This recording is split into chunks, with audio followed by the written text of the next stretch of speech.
राधे राधे दोस्तों, शिवरात्रि की व्रत कथा पढ़ रहे हैं। देखिए, शिवरात्रि व्रत का महात्मा जो है, इस व्रत के महात्मा की अनेक कथाएं ग्रंथ में पाई जाती है। यहाँ पर हम स्कंद पुराण की कुछ कथाओं को संक्षेप में प्रस्तुत करेंगे।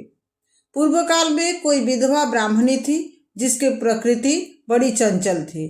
वह काम भोग में आसक्त रहती थी, अतः किसी कामी चंडाल के साथ उनका संबंध हो गया।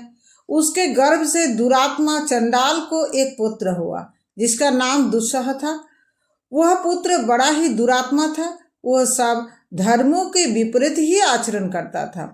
महान पाप पूर्ण प्रयोग के द्वारा वो सदा नए नए पाप प्रारंभ करता था और वह जुआरी, शराबी, चोर, गुरु, स्त्रीग्रामी, बधिक तथा चंडालोचित कर्म करने वाला था। एक दिन वह अधर्मी वन में कई बुरे वृत्ति लेकर किसी शिवालय में गया। उस दिन शिवरात्रि थी। वह रात में भगवान शिव के पास उपवास पूर्वक वहां रहा और वहां पास ही दैवात होती हुई शैव शास्त्र की कथा सुनता रहा। वहां उसे शिवलिंग भगवान शिव का दर्शन हुआ।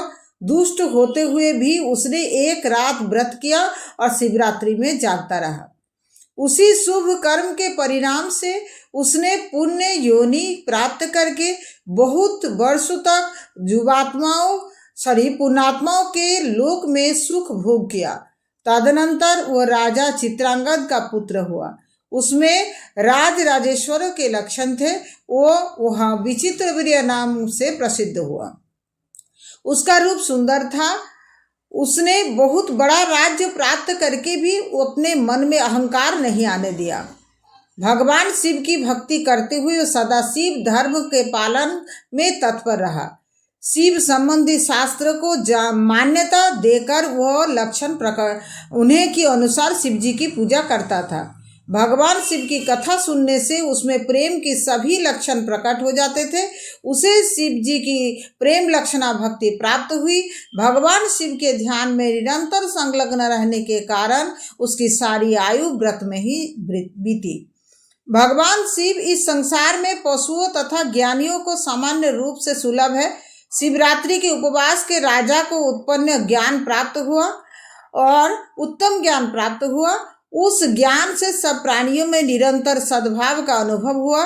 तत्पश्चात वह अनुभव हुआ कि इस संसार में कोई ऐसी भी वस्तु नहीं जो शिव से रहित हो। राजा विचित्रवीर्य यह ज्ञान प्राप्त करके भगवान शिव के अत्यंत प्रिय भक्त हो गए। शिवरात्रि के उपवास से उन्होंने सायुज्य मुक्ति प्राप्त कर ली। उसी पुण्य के प्रभाव से उन्होंने शिवजी की लीला में योग देने के लिए शिवजी से ही दिव्य जन्म प्राप्त किया।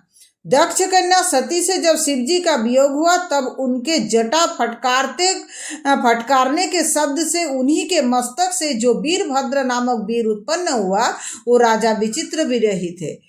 वही दक्ष यज्ञ का विनाश करने वाला हुआ। शिवरात्रि व्रत के महात्म से संबंधित एक दूसरी कथा इस प्रकार है। प्राचीन काल में शशि बिंदु नाम से विख्यात एक चक्रवर्ती राजा थे। उनकी पतिव्रता स्त्री उन्हें प्राणों से भी प्रिय थी। राजा के पास एक सुंदर सुवर्णमय आकाशगामी विमान था जिसके द्वारा वो अपनी इच्छा के अनुसार संपूर्ण लोकों में घूमते रहते थे। एक समय फाल्गुन कृष्ण पक्ष की चतुर्दशी का पर्व आने पर राजा शशि बिंदु उत्तम प्रभास क्षेत्र में आए। वहां उन्होंने बहुत से महर्षियों को देखा जो जप एवं होम से तत्पर हो रात्रि में जागरण करने के लिए सोमनाथ जी के सम्मुख बैठे हुए थे। राजा ने भी सोमनाथ का दर्शन और प्रणाम करके विधि पूर्वक पूजन किया और क्रमशः भक्ति भाव से उन सभी ऋषि मुनियों का स्वागत सत्कार करके वो सामीप्य केदार लिंग के पास चले गए। वहां विचित्र पुष्प मालाओं, नैवेद्य तथा मनोहर वस्त्रोभूषणों से केदारेश्वर शिव की पूजा की और वही एकाग्रचित से जागरण किया। तब वे सब मुनि कौतूहलवश राजा के समीप गए और इस प्रकार बोले, राजन, तुम सोमेश्वर देव को छोड़ करके दारजी के आगे जागरण और पूजन करते हो, इसका क्या कारण है? राजा ने कहा, विप्रवरों, आप लोग सुने, यह मेरे पूर्व जन्म का वृत्तांत है। पहले मैं ब्राह्मणों की पूजा करने वाला शूद्र था। मेरी जन्मभूमि सौराष्ट्र देश में थी। एक समय वहां भयंकर अनावृष्टि हुई। उस समय मैं भूख से व्याकुल होकर प्रभास क्षेत्र में चला आया और वहां आने पर हरिणी के मूल भाव से सुशोभित था। मूल भाव से स्थित एक सुंदर सरोवर पर मेरी दृष्टि पड़ी, जो राम सरोवर के नाम से प्रसिद्ध है। वो तड़ाग कमल समूह से सुशोभित था। मैं थका मादा तो था ही। उस सरोवर को देखकर मैंने उसमें स्नान किया और देवताओं और पितरों को तर्पण करके उसके स्वच्छ जल को पिया। तत्पश्चात मेरी स्त्री ने कहा कि इस कमल पुष्प जिससे कुछ भोजन की व्यवस्था, कमल पुष्प को ले लीजिए और यहाँ से निकट ही एक सुंदर स्थान दिखाई देता है, वहाँ चलकर इन फूलों को बेचेंगे, जिससे कुछ भोजन की व्यवस्था हो सकेगी।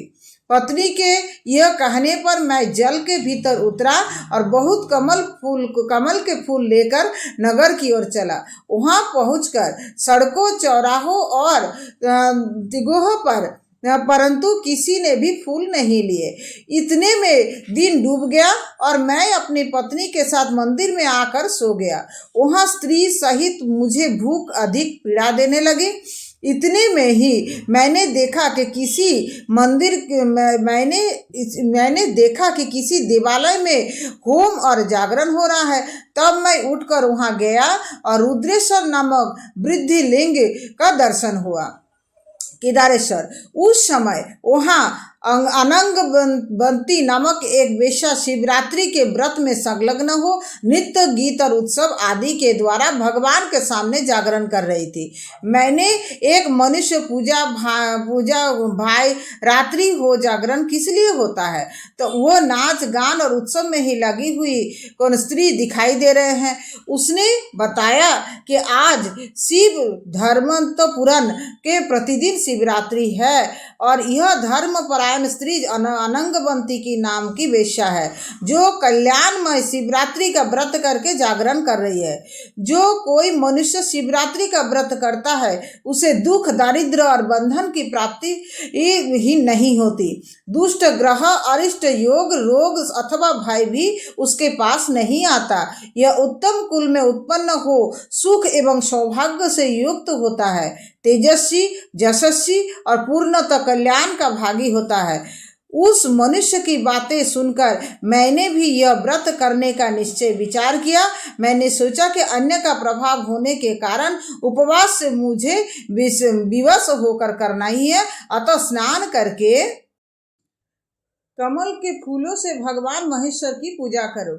तब मैंने स्त्री सहित स्नान करके भक्ति भाव से फूलों के द्वारा भगवान रुद्रेश्वर की पूजन किया। पत्नी के साथ रात भर वह जागता रहा। सवेरा पर वैश्य ने मुझसे कहा कि आपने फूलों का मूल्य 3 भार सोना ले लो, परंतु मैंने सात्विक भाव का आश्रय लेकर उसका दिया हुआ मूल्य स्वीकार नहीं किया। भिक्षा मांगकर जीवन निर्वाह करने से दीर्घ काल के पश्चात मेरी मृत्यु हो गई।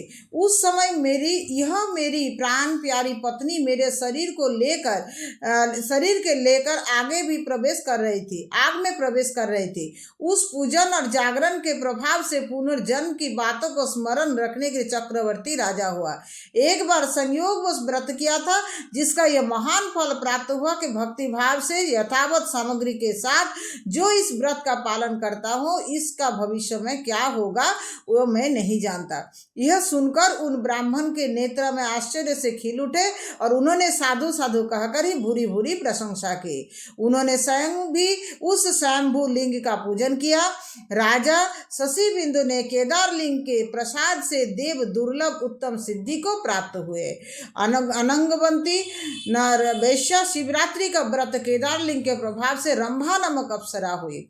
शिवरात्रि के व्रत महात्मा कुछ कथाएं शिव पुराण में भी पाई जाती है। उदाहरण के रुद्र संहिता अध्याय 17 से 19 में वर्णित यज्ञ दान कुमार गुण निधि की कथा, जिसने अनजाने ही शिवरात्रि का करके कालांतर में कुबेर का पद प्राप्त किया। इसी प्रकार कटी रुद्र संहिता अध्याय 40 में बताया गया है कि अनजान में ही शिवरात्रि का व्रत करने से भील पर शंकर जी की कृपा हुई थी और फलस्वरूप वो गृह से उनकी जो ख्याति हुई और यथा समय श्री राम ने उनके घर पर आकर मित्रता का संबंध स्थापित किया। तो ये था शिवरात्रि की व्रत की कथा। और आप लोगों को कैसा लगा ये पूरा कथा सुनिए और शिवरात्रि के दिन इस कथा को पढ़ सकते हैं। ऐसे करके शिवरात्रि का व्रत कथा पढ़ के शिव व्रत को पूर्ण कीजिए। राधे राधे।